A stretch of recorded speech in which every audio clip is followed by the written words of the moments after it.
নওগাঁর আত্রাই উপজেলার শুধরানা মাধ্যমিক বিদ্যালয়ের প্রধান শিক্ষক অমরেন্দ্রনাথ সাহার বিরুদ্ধে দুর্নীতি ও স্বজনপ্রীতির অভিযোগে গঠিত তদন্ত কমিটির রিপোর্ট জমা দেওয়ার পরও কোনো ব্যবস্থা গ্রহণ না করায় সংবাদ সম্মেলন করেছেন বিদ্যালয়ের প্রাক্তন সভাপতি ও অভিভাবক কাজী আবুল কালাম আজাদ। শনিবার বেলা ১টায় নওগাঁ জেলা প্রেস ক্লাবে সংবাদ সম্মেলন করেন। সুবিধা প্রদান দিবেন এমন প্ররোচনায় প্রায় ৫ লক্ষ টাকা হাতে নেওয়ার অভিযোগ ছিল প্রধান শিক্ষকের বিরুদ্ধে। এবছরের ২৭শে আগস্ট ভুক্তভোগী এক শিক্ষার্থীর অভিভাবক উপজেলা নির্বাহী কর্মকর্তা বরাবর অভিযোগ দায়ের করেছিলেন। তার প্রেক্ষিতে একই বছরের ২৩শে সেপ্টেম্বর তদন্ত কার্যক্রম শেষ হলেও অভিযুক্ত প্রধান শিক্ষকের বিরুদ্ধে কোনো ব্যবস্থা গ্রহণ করেননি সংশ্লিষ্টরা।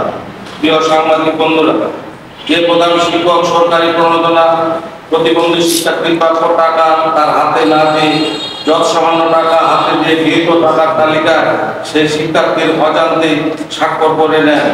এছাড়াও অনেক শিক্ষার্থী আছেন যারা জানতেন না কত টাকা তালিকায় তারা স্বাক্ষর করেছে। সাংবাদিক ভাইরা, আপনারা জাতির বিবেক, এই সংবাদ সম্মেলনের উদ্দেশ্য একজন শিক্ষক কিভাবে অসহায় প্রতিবন্ধী